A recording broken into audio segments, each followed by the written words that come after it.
Good evening to all of you and welcome back to my online classes. I am doctor Ashok Yadav. Krishna magnet mind में आप सभी का हार्दिक अभिनंदन एवं स्वागत है। हम लोग बात कर रहे हैं फर्स्ट एड एंड हाइजीन के विषय में। प्रीवियस वीडियो सेगमेंट्स में हम लोगों ने फर्स्ट एड एंड हाइजीन से रिलेटेड बहुत सारे इंपॉर्टेंट एस्पेक्ट्स को देख लिया था, जिसमें हम लोगों ने ये देखा था कि बेहोशी के कौन कौन से कारण होते हैं और बेहोशी में हम लोग किस प्रकार से फर्स्ट एड देते हैं। एक ट्रेंड फर्स्ट एडर के रूप में हमारी कौन सी मॉरल रिस्पॉन्सिबिलिटीज़ होती है और कैसे हम इसको देते हैं। आज आइए वीडियो सेगमेंट्स के इस इंपॉर्टेंट कड़ी में हम लोग बात करेंगे सांस रुक जाने से, अर्थात जिसको हम रेस्पिरेटरी अरेस्ट कहते हैं।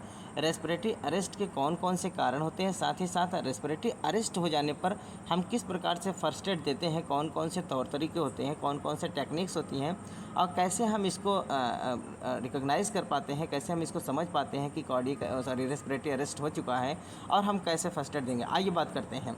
सबसे पहले हम जान लेते हैं कि जब सांस रुक जाए तो क्या करें। अगर मान लीजिए आप कहीं जा रहे हैं, किसी सार्वजनिक स्थान पर, ट्रैफिक पर, रोड पर, कहीं भी अगर मान लीजिए कोई ऐसा पेशेंट मिल जाता है जो किसी भी हादसे का शिकार हो गया है और उसकी सांस जो है रुक गई है, रेस्पिरेटरी अरेस्ट हो गया है, तो आप कैसे समझ पाएंगे कि इसकी रेस्पिरेटरी अरेस्ट हो चुकी है, अर्थात सांस रुक गया है। इसको कैसे समझेंगे? तो जब सांस रुक जाए तो क्या करना चाहिए, इसके विषय में हम लोग प्रीवियस वीडियो सेगमेंट्स में भी डिस्कस किए थे और इस वीडियो सेगमेंट में हम लोग बात करेंगे कि जब सांस रुक जाए तो हमको क्या करना चाहिए। तो क्या करना चाहिए, सबसे पहले हमको अपने मुंह से उस पेशेंट के मुंह में सांस देना चाहिए। क्या देना चाहिए? मुंह से मुंह में सांस देना चाहिए। अपने मुंह को उस पेशेंट के मुंह के साथ एकदम लॉक करके बिल्कुल क्या करना चाहिए, अपने पूरे फेफड़े में सांस लेकर अपने पूरे फेफड़े का पूरा सांस उस पेशेंट के अंदर उतार देना चाहिए, है ना। और आइए हम बात करते हैं सांस रुकने के आम लक्षण कौन कौन से, क्या कैरेक्टरिस्टिक है और कैसे हम पहचानेंगे कि किसी पेशेंट का सांस जो है रुक गया है। तो आइए बात करते हैं सांस रुकने के कौन कौन से लक्षण। सबसे पहले गले में कुछ अटक जाना। अगर मान लीजिए गले में किसी प्रकार से कोई चीज़ चला गया है और वो ऑब्स्ट्रक्शन कर रहा है सांस लेने की प्रक्रिया में, तो रेस्पिरेटरी अरेस्ट हो जाएगा। दूसरा क्या है, डूबना या धुएं से दम घुटना या जहर या विष का असर। अगर मान लीजिए पेशेंट कहीं डूब रहा है तो डूबने से भी क्या होता है, रेस्पिरेटरी अरेस्ट हो जाता है, अर्थात सांस लेने की प्रक्रिया क्या हो जाती है, डिमिनाइज्ड हो जाती है। साथ ही साथ अगर दम घुट रहा है, किसी प्रकार का कोई धुआं एकदम टॉक्सिक या पॉइजनस कोई धुआं है जिसकी वजह से दम घुट रहा है, या फिर जहर या विष का असर हमारे बॉडी में अगर फैल गया है, इससे रेस्पिरेटरी अरेस्ट हो जाता है, सांस रुक जाता है। अगला है बिजली का अगर झटका लग जाए। बिजली का अगर ज़ोर से झटका लग जाता है तो झटका लगने से भी हमारा जो रेस्पिरेटरी अरेस्ट होने के चांसेस बढ़ जाते हैं। सिर या छाती पर तेज प्रहार। अगर मान लीजिए किसी ब्लंट हथियार से, किसी ऐसे हथियार से अगर सिर पर या छाती पर चोट प्रहार की जाती है तो भी हमारा रेस्पिरेशन की प्रक्रिया क्या हो जाती है, इम्प्रॉपर हो जाती है और रेस्पिरेटरी अरेस्ट हो जाता है। बेहोश व्यक्ति का गला, जीभ या गाढ़े बलगम से रुक जाना। अगर मान लीजिए हमारे मुंह में किसी प्रकार का कोई स्प्यूटम है, किसी प्रकार का कोई बलगम है, अगर वो ऑब्स्ट्रक्शन कर रहा है, मुंह में पूरा जाम हो गया है, तो इससे भी सांस लेने की प्रक्रिया क्या हो जाती है, इम्प्रॉपर हो जाती है और वो डिमिनाइज्ड हो जाती है, जिससे रेस्पिरेटरी अरेस्ट होने के चांसेस बढ़ जाते हैं। अगर हृदय का दौरा हो रहा है अर्थात कार्डियक अरेस्ट हो रहा है, तो कार्डियक अरेस्ट के दौरान भी अर्थात हृदय का जब पक्षाघात हो जाता है, हार्ट अटैक जब आ जाता है, तो हार्ट अटैक के समय भी रेस्पिरेशन की प्रक्रिया अरेस्ट हो जाती है, रेस्पिरेटरी अरेस्ट हो जाती है। ठीक, एक इम्पॉर्टेंट चीज़ को आप लोग जानिए, यदि कोई व्यक्ति सांस नहीं ले पाता है तो 4 मिनट में उसकी मृत्यु हो जाएगी। बहुत ही इंपॉर्टेंट चीज़ है। अगर कोई पेशेंट सांस नहीं ले पा रहा है अर्थात उसका रेस्पिरेशन की प्रक्रिया अरेस्ट हो गया, रेस्पिरेटरी अरेस्ट हो गया है, तो ये मान के चलिए अगर 4 मिनट के अंदर आप किसी प्रकार का कोई उसको कैजुअल व्यवस्था नहीं देते हैं, किसी प्रकार का इमरजेंसी व्यवस्था अगर सांस लेने का नहीं देते हैं, तो पक्का है निश्चित तौर पर उस पेशेंट की मृत्यु हो जाएगी। अर्थात 4 मिनट तक वो जिंदा रह सकता है। 4 मिनट अगर उसको किसी प्रकार से कोई सांस देने की व्यवस्था नहीं हुई तो वो मर जाएगा, है ना। यदि कोई व्यक्ति सांस लेना बंद कर देता है तो तुरंत मुंह से मुंह में सांस देना चाहिए, है ना।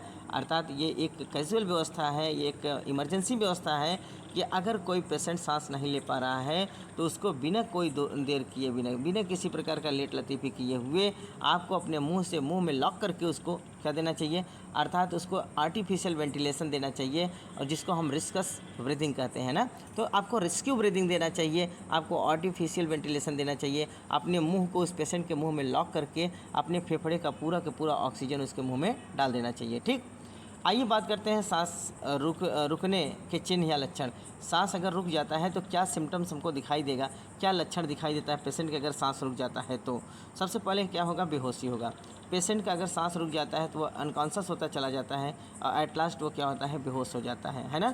क्या हो जाता है, बेहोशी की हालत में आ जाता है। दूसरा, सांस लेने की प्रक्रिया का दिखाई न देना, अर्थात जब आप उसके चेस्ट पर हाथ रखेंगे तो उसके चेस्ट का जो ऊपर या नीचे होना होता है वो नहीं होगा ना, अर्थात चेस्ट ऊपर नीचे जब नहीं होगा तो आपको ये समझ जाना चाहिए कि सांस नहीं ले पा रहा है ना, अर्थात उसमें रेस्पिरेटरी अरेस्ट हो गया है। सांस लेने की प्रक्रिया का दिखाई न देना, कभी कभी सांस फूलना या कभी कभी सांस न चलना, अर्थात इससे हमको ये पता चल जाता है कि पेशेंट में सांस रुक गया है। होठों तथा मुंह का भीतरी भाग नीला पड़ जाना, अगर रेस्पिरेशन मतलब अगर ऑक्सीजन की डिफिशियंसी हो जाएगी तो due to the deficiency of oxygen जो मुंह का होठ है, होठ और मुंह का भीतरी भाग जो होता है एकदम नीला पड़ जाता है ना, अर्थात साइनोसिस देखने को मिलेगा। ठीक, जिससे आपको पता हो जाना चाहिए कि ऑक्सीजन क्या हो गया है, रुक गया है, ऑक्सीजन हमारे ब्लड में नहीं जा पा रहा है। अगला क्या है, पैरों के तलवे तथा हाथों की हथेलियां सहित सामान्य सफ़ेदपन अर्थात फीकापन हो जाता है। आप हाथ की हथेली देखेंगे या पैर का तलवा देखेंगे तो इसमें आप देखेंगे तो आपको ये समझ में आएगा कि हाथ बिल्कुल वाइट हो गया है, अर्थात सफ़ेदपन आ जाएगा, जिससे ये पता चल जाएगा कि अंदर जो हमारे बॉडी के अंदर जो ऑक्सीजन जाना चाहिए वो ऑक्सीजन नहीं जा पा रहा है, अर्थात रेस्पिरेटरी रेस्ट हो गया है। ठीक, तो ये तो रहे साइन एंड सिम्टम्स, कैसे हम जान पाएंगे किसी पेशेंट का सांस जो है रुक गया है।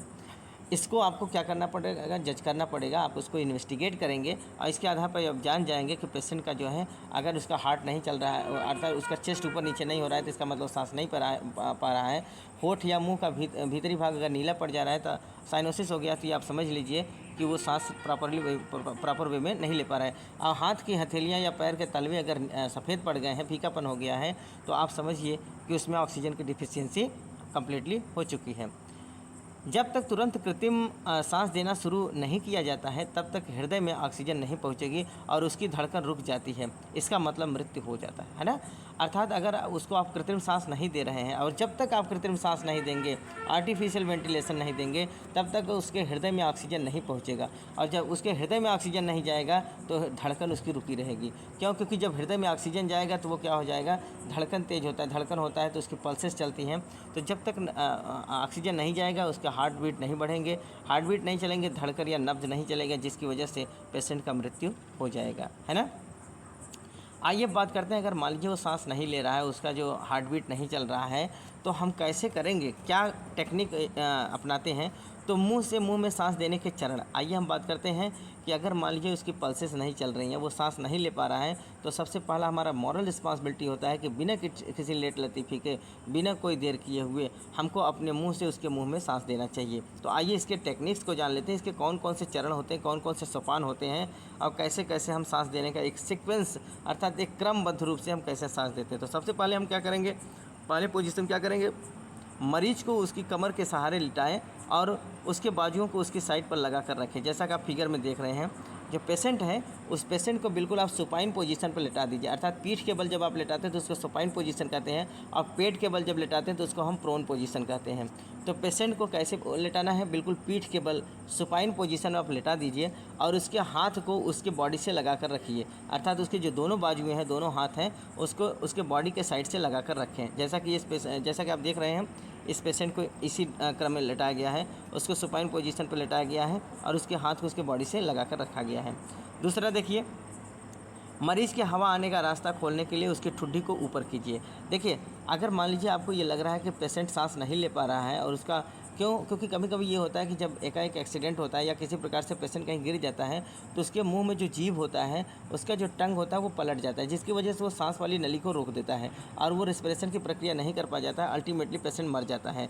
तो ऐसे कंडीशन में आप क्या करेंगे कि उसके सांस का रास्ता रोकने मतलब जो रुका हुआ सांस का रास्ता है उसको खोलने के लिए आप क्या करेंगे, उसके ठुड्डी को ऊपर के उठाएंगे, अर्थात चिन को, जैसा कि ये एक फर्स्ट एडर इस पेशेंट का कर रहा है। देखिए यहाँ क्या कर रहा है, चिन को ऊपर की ओर उठा रहा है और सिर को नीचे की ओर टिल्ट कर रहा है, अर्थात सिर को नीचे की ओर झुकाना है एक हाथ से और दूसरे हाथ से उसके ठुड्डी को ऊपर की ओर उठाना है। इसको हम क्या कहते हैं, हेमलिच मैनुअल कहते हैं। क्या कहते हैं, हेमलिच मैनुअल, जैसा कि इसमें लिखा गया है, इसको क्या कहते हैं, हेमलिच मैनुअल कहते हैं।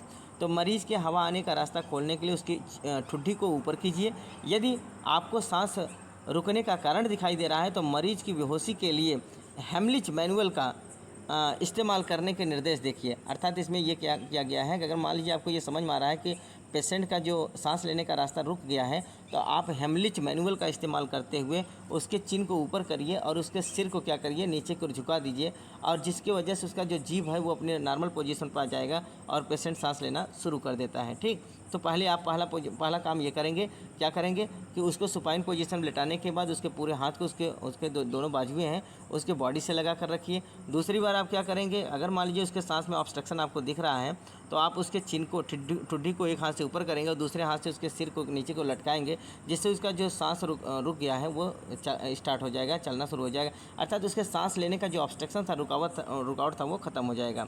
जैसा कि आप देखिए इसमें दिखाया गया है, ये देखिए हवा के रास्ते को खोलने के लिए ठुड्डी ऊपर उठाने के मैनुअल का प्रयोग करें ना, अर्थात इस प्रकार से जो हेमलिच मैनुअल है उस मैनुअल का प्रयोग करते हुए आप उसके ठुड्डी को ऊपर उठाएंगे और हेड को नीचे की ओर टिल्ट करेंगे। ठीक, अगला देखिए तीसरा क्या होता है, मरीज़ की छाती के पास घुटनों के बल बैठ जाइए। अब क्या करना है, अब आप पेशेंट, अगर आप देख रहे हैं कि वो सांस नहीं ले पा रहा है तो पेशेंट के जस्ट बगल में आप दोनों घुटनों के सहारे पर बिल्कुल पोजीशन पर बैठ जाइए, जिससे अपने शरीर का पूरा भार उसको आप दे सकें, है ना।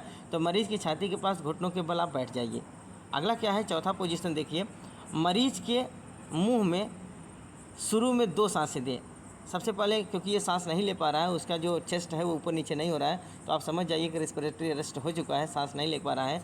तो इसमें क्या करेंगे, सबसे पहले पेशेंट के मुंह में शुरू में 2 सांस देंगे। सबसे पहले क्या करेंगे, उसके मुंह में अपना मुंह लगाकर 2 आर्टिफिशियल वेंटिलेशन देंगे, मतलब 2 बार आप उसके मुँह में सांस फूकेंगे। फिर क्या करेंगे, फूकते समय आपको क्या ध्यान देना है, मरीज़ के नाक के नाखूनों को दबाएँ, अर्थात उसके नाक को दबाकर तब आपको सांस देना है, जिससे आप जो सांस दे रहे हैं उसके नाक के माध्यम से बाहर ना आने पाए। जो आप सांस फूंक रहे हैं उसके मुंह में, उसके फेफड़े में जाना चाहिए, फेफड़े में भरना चाहिए, इसलिए आपको नाक को दबाना होगा। मरीज़ के मुंह में शुरू में 2 सांसें दें, मरीज़ के नाक के नाखूनों को दबाएं, फिर सांस लें, है ना। फिर अपने लिए डीप सांस लीजिए, पहले अपने फेफड़े को भरिए, जब पूर्ण रूप से आपका जो लंग्स है वो भर जाता है, फिर अपने मुँह से मरीज़ के मुंह पूरी तरह से ढक दें, फिर अपने मुंह को उस मरीज़ के मुंह में बिल्कुल लॉक कर लीजिए और जो सांस आप लिए हैं पूरा फेफड़ा भर के, उस पूरे सांस को मरीज़ के मुंह में छोड़ दें, है ना। ठीक, दूसरा देखिए, ये बहुत इंपॉर्टेंट चीज़ है, नवजात शिशुओं के साथ बहुत कोमलता के साथ, अर्थात प्रति मिनट केवल 40 बार सांस छोड़ें। अगर कोई नवजात शिशु है, छोटा अर्थात न्यू बॉर्न बेबी है, और उसके अंदर अगर उसमें रेस्पिरेटरी अरेस्ट हो गया है, तो आप अपने फेफड़े का पूरा सांस उसको नहीं देंगे। अगर आप अपने पूरे फेफड़े का सांस उसको देंगे तो उसका फेफड़ा जो होता है वो बहुत छोटा होता है, बहुत नाजुक होता है, आपके हवा से उसकी पूरी फेफड़ा क्या हो जाएगी, फट जाएगी। तो वहाँ आपको पूरा सांस नहीं देना है, बड़े कोमलता से उसको आप सांस को केवल अपने गाल में भरिए, और गाल में जितना सांस होता है उतना ही सांस उस बच्चे को दीजिए। अब प्रति मिनट केवल 40 बार, अर्थात प्रति मिनट माने 60 सेकंड में 40 बार आपको सांस फूंकना है उस बच्चे के अंदर। और कितना ऑक्सीजन जाना चाहिए, केवल उतना ऑक्सीजन जितना आप अपने गाल में ले सकते हैं। तो गाल में सांस लीजिए, जैसे आप सांस फूंकते हैं तो गाल में उतना सांस लीजिए और उतना सांस फिर उस बच्चे के अंदर डालिए, और ये लगभग आपको 1 मिनट के अंदर 40 बार करना है। ठीक, अर्थात उसको अगर अपने फेफड़े का पूरा सांस उसके फेफड़े में छोड़ देंगे तो उसका फेफड़ा फट जाएगा। तो वही इसमें दिया गया है, आगे देखेंगे, अपने फेफड़े से सांस न दें बल्कि केवल अपने गालों से हवा छोड़ें। यदि आप जोर से सांस देंगे तो उसके फेफड़े झटके में फट जाएंगे, इसलिए नवजात शिशु को आप अपने पूरे फेफड़े का सांस नहीं दे सकते हैं, आप केवल अपने गाल का सांस देंगे और प्रति मिनट 40 बार उसको क्या करेंगे, आर्टिफिशियल वेंटिलेशन देते रहेंगे। यह देखें कि जब आप मरीज़ के मुंह में सांस देते हैं तो क्या उसकी छाती ऊपर उठती है।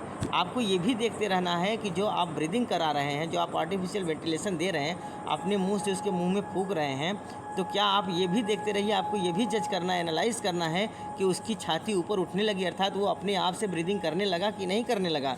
ये भी आपको बीच बीच में देखते रहना होगा। यदि छाती ऊपर नहीं उठती है तो मरीज़ का सिर फिर से ऊपर उठाकर दोबारा कोशिश करें। अगर मान लीजिए उसकी छाती ऊपर नहीं हो रही है, वो सांस नहीं ले पा रहा है, तो फिर आप उस प्रक्रिया को दोहराएंगे, अर्थात उसके मुंह को ऊपर उठाएंगे, अपने मुंह को उसके मुंह के साथ लॉक करेंगे, उसके नाक को दबाएंगे और फिर अपने सांस को उसके अंदर फूकेंगे। ये प्रक्रिया आप फिर करेंगे जैसा कि इस फिगर में दिखाया गया है। ये देखिए, उसके मुंह को ऊपर उठाया गया, उसके चिन को, ठुड्डी को और उसके नाक को दबाकर ये पेशेंट ये देखिए एक फर्स्ट एडर क्या कर रहा है, पेशेंट के मुंह में अपने मुंह को लगाकर सांस दे रहा है। ठीक, इस प्रकार से आप देते रहेंगे, तब तक देते रहेंगे जब तक वो अपने आप सांस नहीं लेने लगता है, जब तक उसका छाती ऊपर नीचे नहीं होने लगता है। ठीक, आगे देखिए 5वां क्या है, यह सुनिश्चित करने के लिए जांच करें कि नब्ज चल रही है कि नहीं। अब जब आप सांस दे रहे हैं तो आप ये भी देखिए कि उसकी पल्सेस चलने लगी कि नहीं। अगर नब्ज चलने लगी तो आप ये समझ लीजिए कि उसका फेफड़ा फंक्शन में आ गया, और जब फेफड़ा फंक्शन में आ जाएगा तो उसका हार्ट फंक्शन में आ जाएगा, और हार्ट फंक्शन में आ जाएगा तो उसके नब्ज चलने लगेंगे, अर्थात तो उसकी जो नड़ी नब्ज है अर्थात पल्सेस हैं वो चलना शुरू कर देंगी और वो पेशेंट सही हो जाता है। ठीक, तो आपको ये सुनिश्चित कर लेना है कि उसकी नब्ज चलने लगी कि नहीं।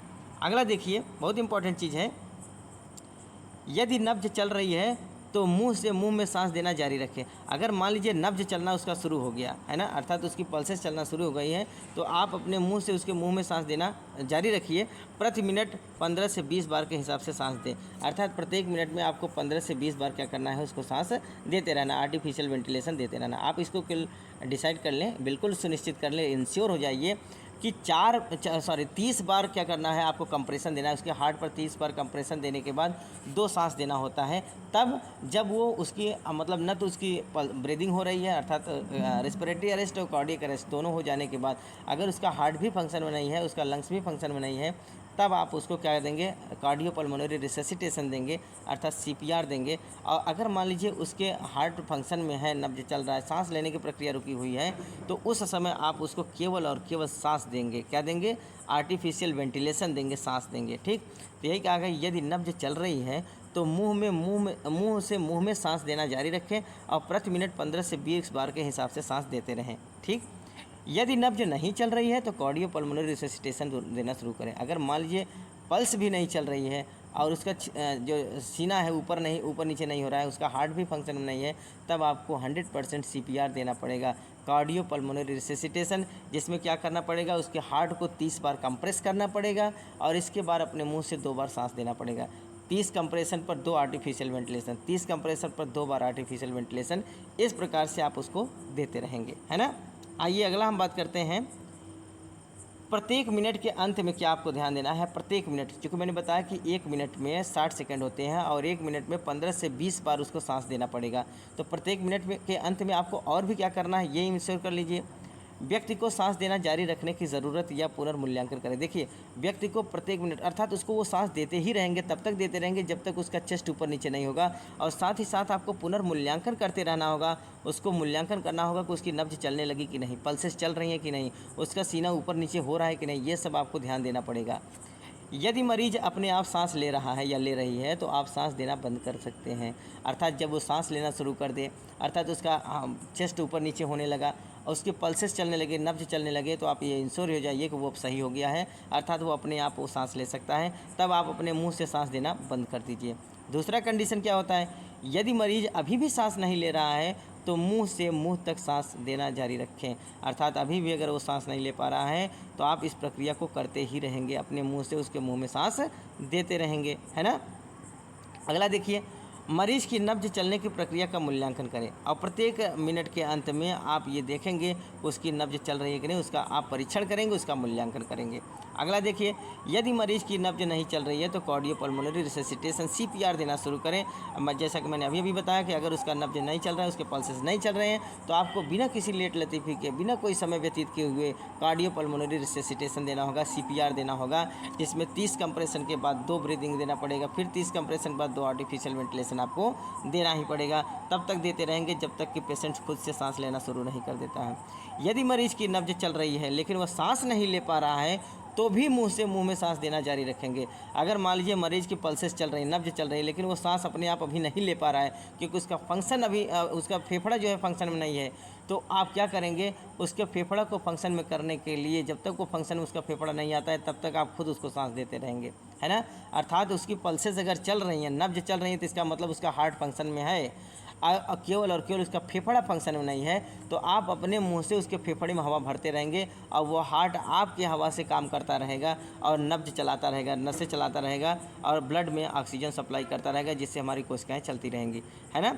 तो अगर मान लीजिए हार्ट फंक्शन में चल रहा है और आप उसका फेफड़ा ऑक्सीजन बाहर से ले ही नहीं रहा है, तो जब ऑक्सीजन की डिफिशियंसी हो जाएगी तो आदमी क्या हो जाएगा, ऑक्सीजन की डिफिशियंसी हो जाने से उसके शरीर में नीलापन हो जाएगा, अर्थात कुल मिला के साइनोसिस हो जाएगा, उसकी वजह से वो मर जाएगा, है ना। तो अगर हार्ट फंक्शन में है और फेफड़ा फंक्शन में नहीं है तो आप उसको क्या देंगे, ब्रीदिंग देते रहेंगे, क्योंकि हार्ट अपना काम कर रहा है। और हार्ट भी फंक्शन में नहीं है, लंग्स भी फंक्शन में नहीं है, तो हार्ट को भी फंक्शन करने के लिए आपको हार्ट को कंप्रेशन देना पड़ेगा और मुंह से सांस भी फूंकना पड़ेगा, जिसको हम CPR कहते हैं, कार्डियो पल्मोनरी रिससिटेशन करते हैं। अर्थात उसमें कार्डियक माने हार्ट को भी फंक्शन में लाना होगा, पल्मोनरी माने लंग्स को भी फंक्शन में लाना पड़ेगा, दोनों काम करना पड़ता है। यदि रोगी की नब्ज चल रही है और वो सांस ले रहा है तो सांस देने की प्रक्रिया बंद कर दें।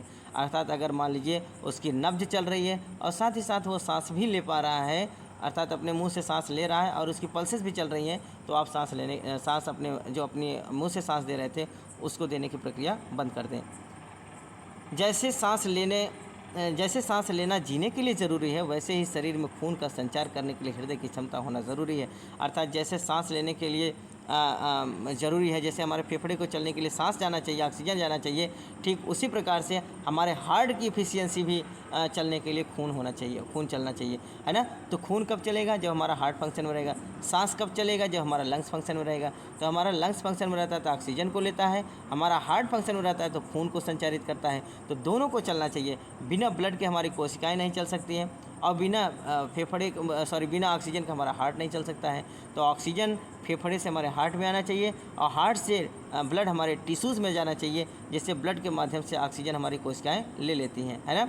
पंप करने की प्रक्रिया में किसी नुकसान या कमी से विकलांगता हो सकती है। देखिए, जैसा कि मैंने कहा कि अगर किसी पर्टिकुलर स्थान पर हमारे हाथ या पैर या किसी बॉडी के किसी पर्टिकुलर स्थान पर हमारे ब्लड पहुंचने की प्रक्रिया इम्प्रॉपर हो जाती है, अगर हमारा ब्लड नहीं पहुंच पाता है तो उस स्थान पर नम्बनेस हो जाता है, सुन्नता आ जाता है और धीरे धीरे वहाँ पक्षाघात हो जाता है, विकलांगता हो जाता है, सुन्न हो जाता है, पालिश मार देता है।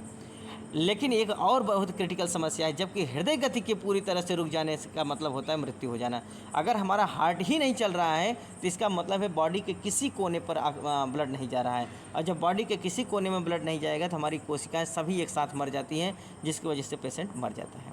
अर्थात हार्ट हमारा फंक्शन में रहे, अगर कोई एकाध आर्गन में ऑक्सीजन जाना बंद हो जाएगा, खून जाना बंद हो जाएगा, तो वहाँ इसका मतलब होगा कि वहाँ नम्बनेस हो जाता है, वहाँ विकलांगता आ सकता है, पक्षाघात हो सकता है।